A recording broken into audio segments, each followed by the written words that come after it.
we have with us tonight. To the Sundance Film Festival, thank you so much for highlighting this film. It's just such a thrill to be here with this film this year.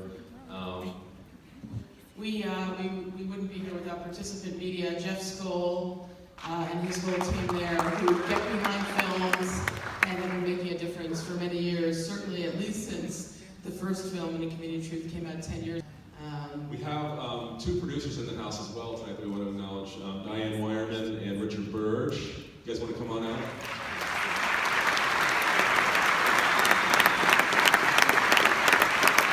And we'd like to introduce Vice President Gore.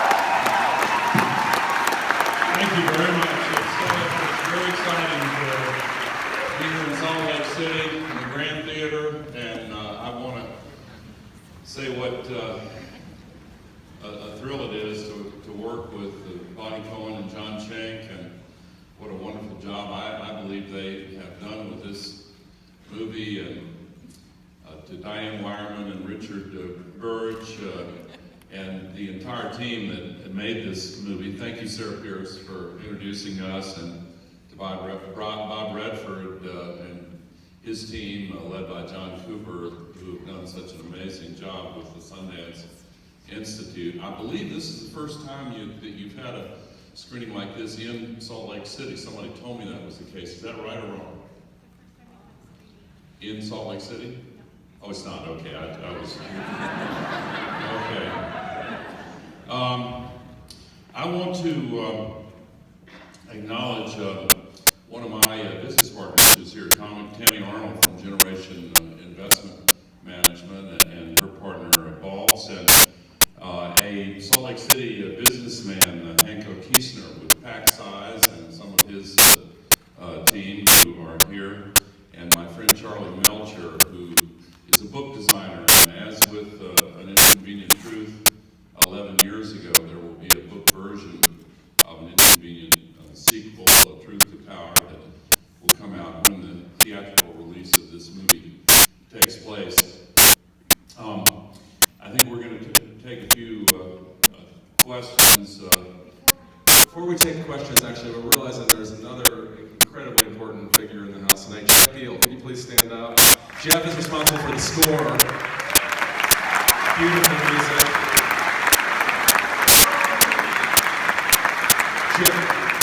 Jeff is an incredible composer of films, and also recently a House of Cards series on Netflix, and we were just absolutely thrilled to have him involved with this film. All right, questions from the audience. Go ahead. Okay, so how can you what's the major stumbling blocks to have to do with take over the plan? What needs to happen in the next 5 years in that technology? Did you all hear the question? What are the stumbling blocks for renewable energy just taking over from fossil fuels? What do we need to do to accelerate that process? Well, the fossil fuel industry has been using its legacy of political power and money to bend politicians to their will and enact laws and regulations that actually hold up renewable energy. And that's kind of an old story when an entrenched incumbent industry that's wealthy and has an established network of influence is in danger of being completely disrupted by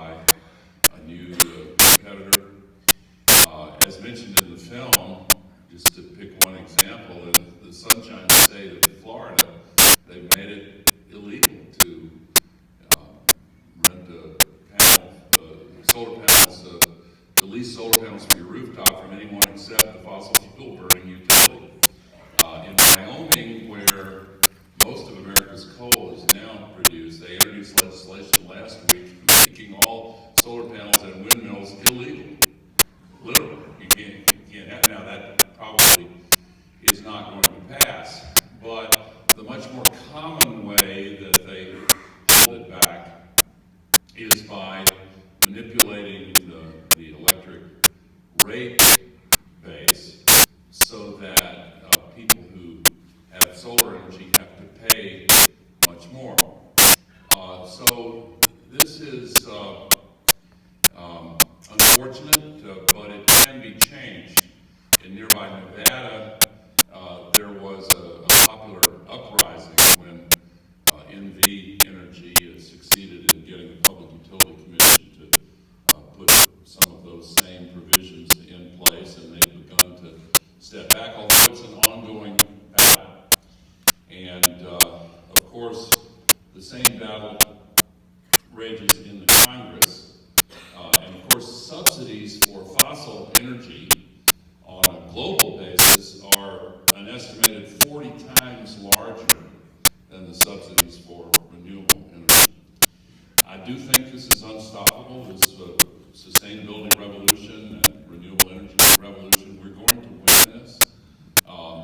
The sustainability revolution has the scope and breadth of the industrial revolution and the speed of the digital and information revolution. And it's happening worldwide. The cost down curve for solar energy and wind energy, and now for battery storage, for efficiency of all forms. People in businesses particularly who are empowered with the new digital tools that for the first time can allow them to precisely identify wasteful practices and emissions that are completely unnecessary that they're paying for, and then eliminate them. They're having this incredible impact. And so what we're seeing is that energy demand is going down even as economic progress continues. But we can have an impact on how quickly these barriers are removed. And this movie is part of a movement. The movie An Inconvenient Truth, more than 10 years ago, helped to inspire the climate movement, and the new chapters of the story told by that movie were written by people like you who went to see that movie and then took action on their own. So I want to ask you to be a part of this movement, to write the new chapters and hasten the transition away from the dirty, polluting industries that are using our atmosphere as an open sewer, and speeding up the time when we can look at our kids and grandkids and say, yeah, we care about you, and we are not going to continue destroying the ecological system of this planet. We are going to build a bright and sustainable future for you.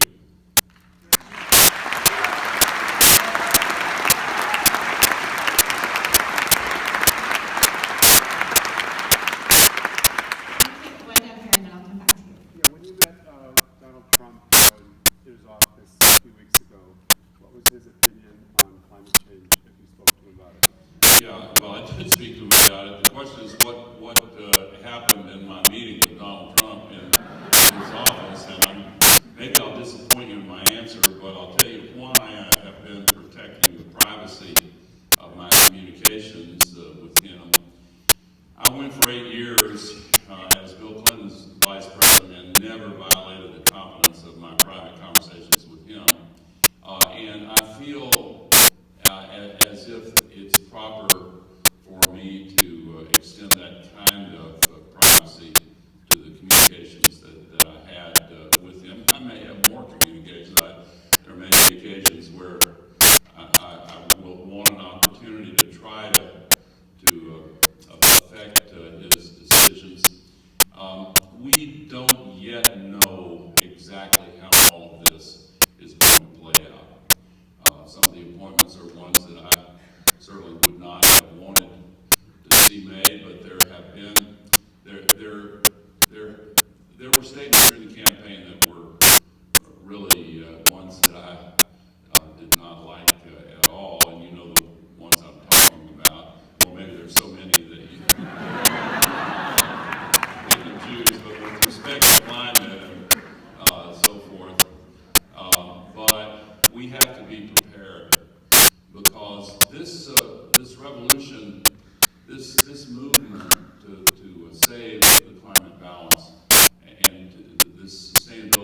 principles-based world order, not just pure national interest on the part of every country to the point where they keep colliding. And they felt halfway through the last century, enough of these wars coming out of Europe, enough wars coming out of northeastern Asia.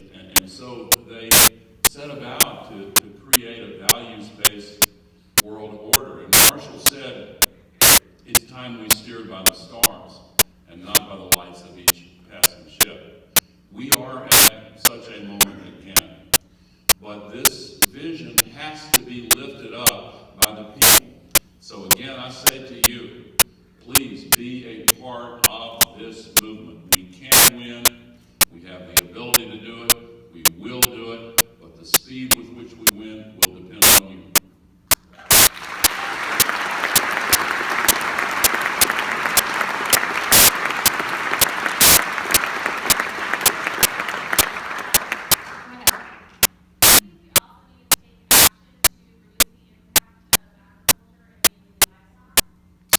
Do we also need to take action to reduce the impact of agriculture, and particularly animal agriculture? Yes, and that was mentioned in the film, and the role of agriculture, and particularly red meat agriculture, is a significant factor. Somewhere around 15 to 20% of emissions, absolutely.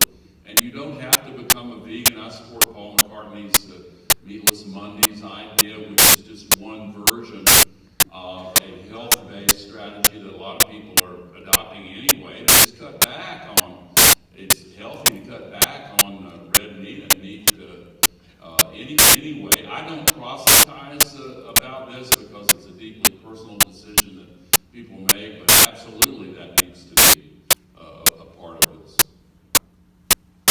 Question right in the back.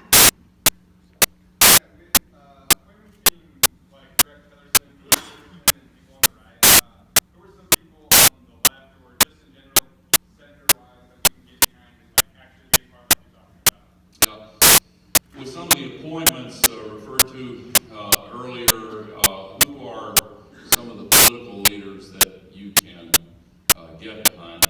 Well, you follow these confirmation hearings and you can pretty easily identify some of the ones that care about this, and I'm not going to start calling names because fortunately there are too many of them.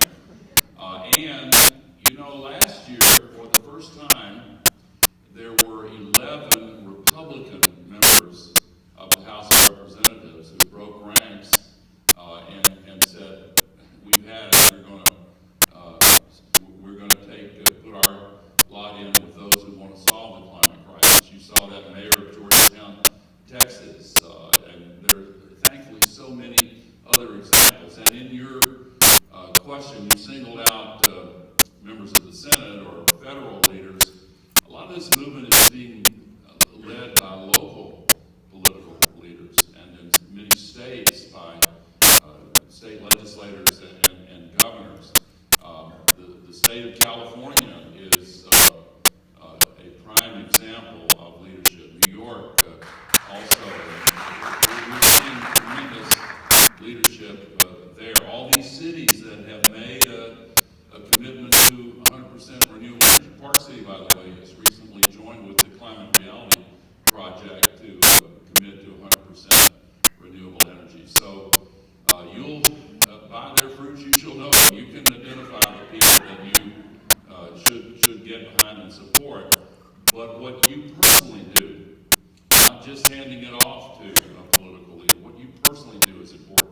Win the conversations on climate. When the civil rights movement swept this country, growing up much of my life in the South, I remember when the point came in my circle of friends, and I was not even barely on the cusp of being a teenager. I remember when the point came when one of my buddies in Tennessee made some, racist comment or used some racist word, and one of my other buddies spoke up and said, "Hey, we don't talk about that anymore."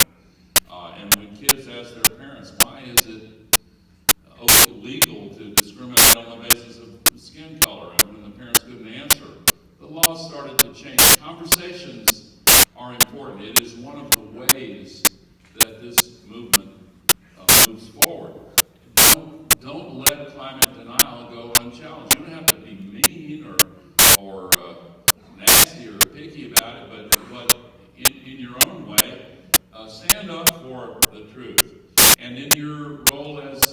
participants in the marketplace. It's not an accident that you see all these businesses in every sector advertising that they're the greenest in their part of the economy, because they're responding to people who are sending them that signal. That's non-trivial, because so many business leaders and investors are now leading the sustainability revolution. And yes, where politicians and elected officials are concerned, let them know how passionately you care about this. I used to be in politics, and I can tell you there is a two-part, there's a two-step process to changing the politician's mind. Step one, tell them that if you, Mr. or Ms. Candidate, do the right thing on climate, I promise you that I and my social network are going to help you get elected or re-elected. Step two, if you don't do the right thing, I swear to you I'm going to do everything I possibly can to make sure you're defeated. It works.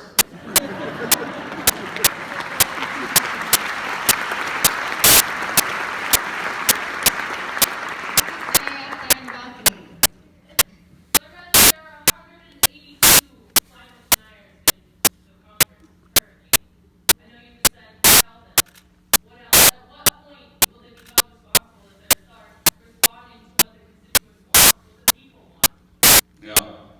Well, our democracy's been hacked. It has been. And the movie makes that point. Unfortunately, it is all too true. Money has come to play the dominant role.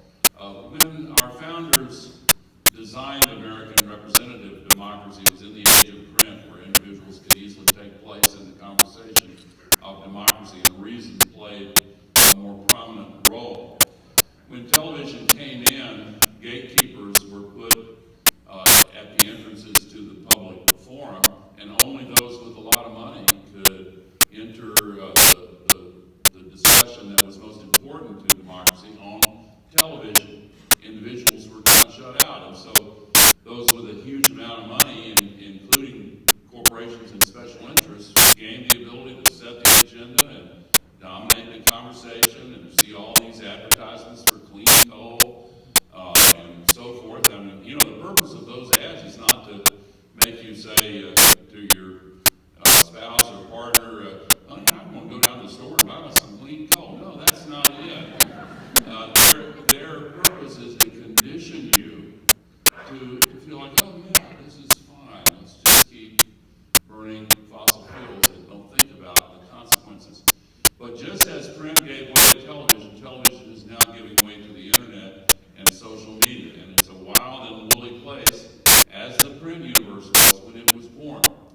But the more people who act with conscience and conviction and intentionality to use the social media to collect others who agree with your point of view, then the quicker we will have a change. The Bernie Sanders campaign is not a retroactive endorsement of this campaign. It's a point that is really important to the answer to your question. That campaign demonstrated that it is now possible to raise all the money necessary for an effective campaign without any reliance on special interest money, just from small contributions from individuals.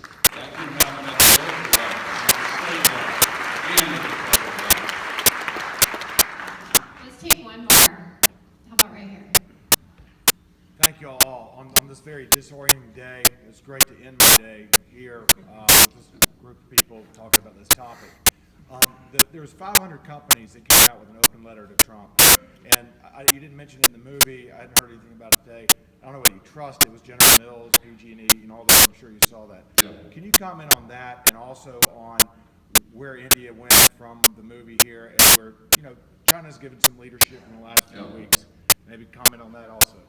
Yeah, the companies that have begun to speak up. Oh, okay. I'll repeat the question. He knows that recently some 500 large companies issued a joint appeal to Donald Trump to save the climate and do the right thing on climate and so forth.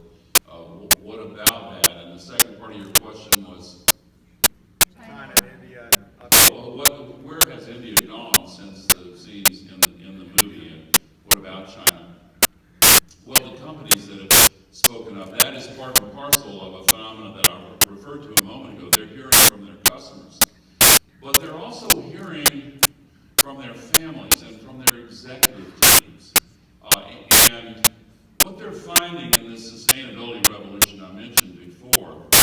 is that it saves them money, but it also makes them feel as if they're a part of something larger than themselves.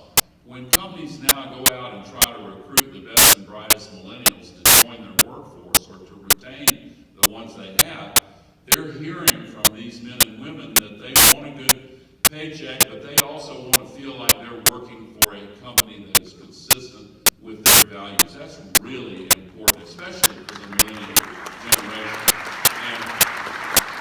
And many of them have had the happy experience, sometimes unexpected experience, of seeing their profits go up when they reduce the waste and feel from their workforce the general approval. I was talking with a company right here in Salt Lake City who recruited somebody from the northern Midwest. The guy they recruited said, one of the main reasons I came to work for this company, this back guys that I mentioned earlier, one of the main reasons I moved and came here was because they're trying to make the world a better place. I mean, this is real. It's not just fluff and PR. For some of them, maybe it is, but greenwashing can be found out on the internet now, and it's becoming a very serious movement in business and industry. Business leaders, as a group, are probably ahead of politicians as a group, because politicians, too many of them, as I said earlier, are beholden to the big contributors. And now, where India has come, great news. India has begun to change its course. The Electricity Commission of India announced 2 weeks ago that all those 400 coal plants, that's been whittled way down. And they've announced that after a very limited number of them are completed, they will need 0 new coal plants after the year 2022, I believe it is. They announced that they now see that they're going to meet the goal they set in Paris years ahead of time, and will exceed it years ahead of time. The deployments of solar in India are just skyrocketing now. And just 2 days ago, the Energy and Power Minister that I talked to across the table in the movie announced that they're ending all coal imports to India. So this is